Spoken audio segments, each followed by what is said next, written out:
तो और भाई लोग कैसे हो आप सब लोग मेरे यार। तो इस एपिसोड की शुरुआत वहीं से होता है जहां से कि पिछला एपिसोड खत्म हुआ था। पिछले एपिसोड में हम सभी लोगों ने देखा था कि किनले जब छठे प्रिंस के फोर्स में शामिल होने से इनकार कर दिया था, जिस पर छठे प्रिंस ने किनले को बोला था लेकिन बदकिस्मती से मुझे लगता है कि तुम्हारे पास और कोई दूसरा रास्ता नहीं है, और फिर वहाँ पर एक बंदे को बुला लिया था जो कि लिवली माउंटेन से था। तो अब हमें इस एपिसोड की शुरुआत में दिखाया जाता है कि छठे प्रिंस किनले को बोलता है, चलो मैं तुम्हें सब कुछ शुरुआत से बताता हूँ। ब्रदर किन, ध्यान से देखो, क्या तुम इस आदमी को पहचानते हो? ये बोलते हुए वो सोंगची को दिखाने लगता है जो कि वहाँ पर बेहोश था। सोंगची को देखकर किनले बोलता है, हाँ मैं इसे पहचानता हूँ। जो सुनकर छठे प्रिंस बोलता है, बहुत अच्छे, ऐसा लगता है कि ब्रदर किन सब कुछ नहीं भूले हैं। इसका नाम जू सोंगजी है, और जब मुझे इसके साथ तुम्हारे रिश्ते के बारे में पता चला तब मैंने देखा कि पिछले प्रॉब्लम को सॉल्व करने के लिए उसने एक नए प्रॉब्लम को खड़े कर दी, जिससे मुझे एक बहुत ही खास चीज के बारे में पता चल गया। शुरुआती दिनों में ईस्टर्न अनहुई से एक गद्दार भाग रहा था,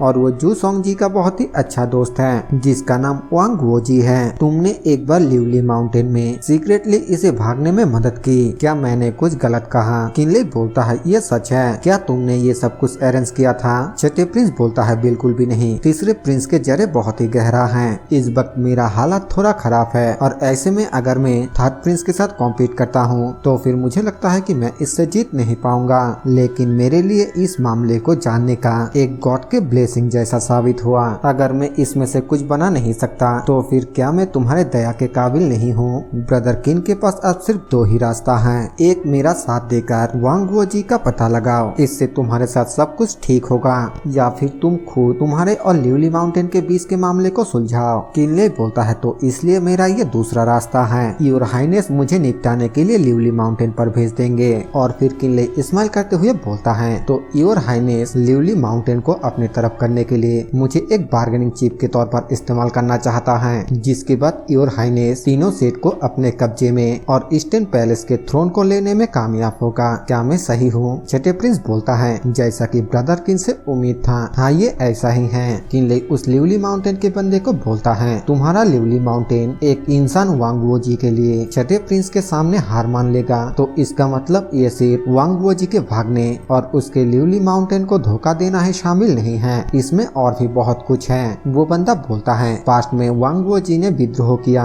और लिवली माउंटेन के खजाने को लेकर भाग गया। हमने कई सालों तक उस पर नजर रखा था और उसे माउंटेन में वापस लाने का सिर्फ एक ही मौका था, लेकिन तुम्हारे वजह से वो मौका बर्बाद हो गया। सिर्फ इतना ही नहीं, तुमने लिवली सेट के मेरे डिसाइबलों को भी मार डाला, और ये भी हो सकता है कि तुमने फुफेंग फ्लैग को भी छीन लिया हो, और इसीलिए तुम इस मामले में बिल्कुल भी नहीं बच सकते। इस बात को सुनकर किनले काफी ज्यादा गुस्सा हो जाता है, और गुस्से के साथ छठे प्रिंस को बोलता है, योर हाइनेस अगर मैं सबमिट भी कर दूं तो फिर इससे क्या फायदा होगा? मैं वांग वोजी के ठिकाने के बारे में नहीं जानता हूँ, क्या लिवली माउंटेन बिना कुछ लिए यहाँ पर नहीं आएंगे? छठे प्रिंस बोलता है, ये कोई बड़ी बात नहीं है, मैं इन्वेस्टिगेशन में तुम्हारी मदद कर सकता हूँ, और आज मैं तुम्हारा साथ देने के लिए पूरी तरीके से तैयार हूँ। मैं तुम्हारे लिए सब कुछ संभालने के लिए तैयार हूँ, चाहे वो कोर्ट के अफेयर्स हो या फिर राजगद्दी की लड़ाई। क्या तुम्हें अब भी लगता है कि तुम एक ऑर्डिनरी पर्सन की तरह एक्ट कर सकते हो जो कुछ भी नहीं जानता, और इस रॉयल पैलेस के गेट से आसानी से बाहर निकल सकते हो? छठे प्रिंस के इतना बोलते ही हमें दिखाया जाता है कि रॉयल पैलेस के उस गेट में एक जोरदार धमाका होता है और वो पूरा गेट ही उड़ जाता है, जो देखकर छठे प्रिंस हैरानी के साथ बोलता है, आखिरकार यहाँ पर क्या हो रहा है? और वहाँ से लुओ आते हुए किनले को बोलती है, क्या तुम वही खाओगे जो वो लोग तुम्हें खाने के लिए कहेंगे? क्या तुम पागल हो? किनले बोलता है, लुओ आखिरकार तुम यहाँ पर क्या कर रहे हो? क्या मैंने तुम्हें बाहर इंतजार करने के लिए नहीं कहा था? लुओ बोलती है, क्या मैं यहाँ पर नहीं आ सकती? अगर मैं यहाँ पर नहीं आती तो क्या तुम उस पॉइजनस पिल को नहीं खा लेते? यहाँ पर इस सीन को हमें दिखाया तो नहीं जाता है, लेकिन शायद से छठे प्रिंस ने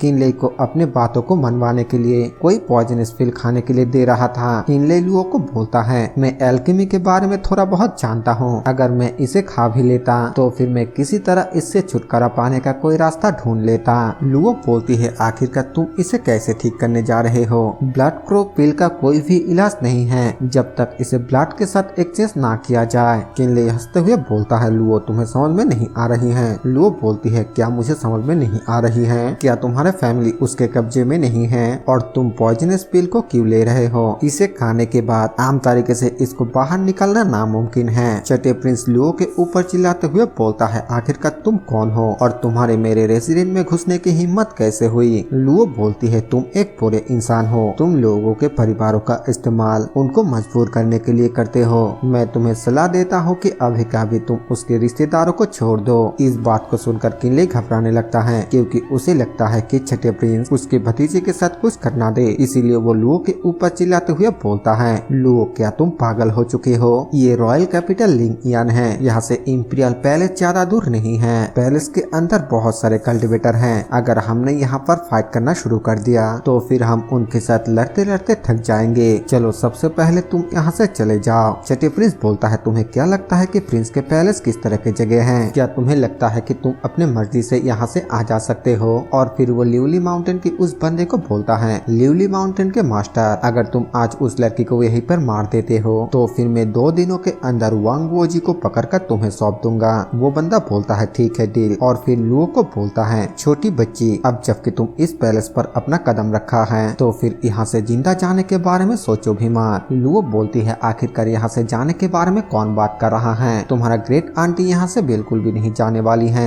मैं इसे दोबारा से कह रहा हूँ, किनले के फैमिली को छोड़ दो वरना मैं इस पैलेस को खून से धो दूंगी। ये बोलने के बाद लुओ वहाँ पर एक बहुत ही जोरदार थंडर ब्लास्ट करता है जो कि पूरी तरह से रेड ऑरा से भरी थी। लुओ आगे बोलती है, मैं इस पूरे के पूरे लिंगियन शहर को ही तबाह कर दूंगा। हमें दिखाया जाता है कि लुओ के उस एक ही अटैक के वजह से उस मास्टर का खेल वहीं पर खत्म हो जाता है, उसका एक बॉडी पार्ट भी नहीं बचता है। ये सब कुछ देखने के बाद किनले अपने मन में बोलता है, एक गुइजन रियलम के पीक के कल्टिवेटर को सिर्फ एक ही थंडर स्ट्राइक से खत्म कर दिया, उसका राग भी नहीं बचा। इस तरह के काम तो एक डैनियंग रियलम के पीक की कल्टिवेटर भी नहीं कर सकता। आखिरकार ये किस तरह के टेरिफाइंग कल्टिवेटर हैं? क्या ऐसा हो सकता है कि ये लड़की एक इंगफू रियलम का कल्टिवेटर है? इंगफू रियलम चौथे नंबर पर आता है, यानी कि डानियंग रियलम के बाद इंगफू रियलम आता है। किनले आगे बोलता है, आसपास के पूरा इलाका किलिंग इंटेंट से भरा हुआ है और ये एजियन स्काई सेट से भी कई गुना ज्यादा है। इस दूरी पर अचानक हमला करने के वजह से झाओ हुआंग को जरूर से घायल करने का एक मौका मिलेगा, लेकिन अगर मैंने ऐसा किया तो फिर मैं झाओ किंगडम का एक क्रिमिनल बन जाऊंगा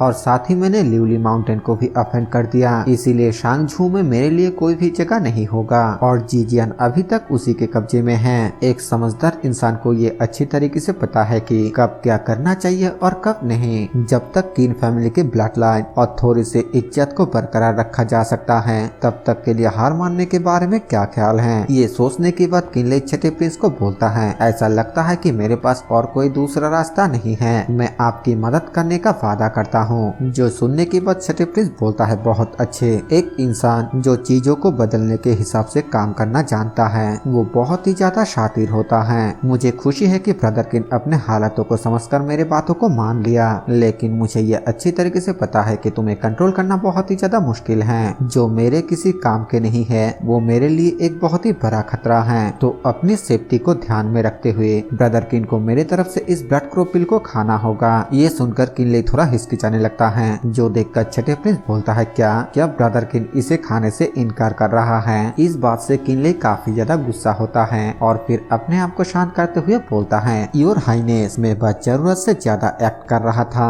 और फिर उस पिल को लेने के लिए अपना हाथ आगे करने लगता है, लेकिन तभी हमें वहाँ पर एक बहुत ही जोरदार धमाका होता हुआ दिखाया जाता है और इसी के साथ ये वाला एपिसोड यहीं पर खत्म हो जाता है। इसके आगे क्या होने वाला है ये हम देखेंगे नेक्स्ट एपिसोड में। बाकी यार इस वीडियो को पूरा देखने के लिए आप सभी को शुक्रिया। वीडियो पसंद आए तो वीडियो को लाइक कर देना, चैनल पर नए हो तो सब्सक्राइब कर देना। मैं मिलूंगा आप सभी से एक और नए वीडियो के साथ, तब तक के लिए बाय बाय।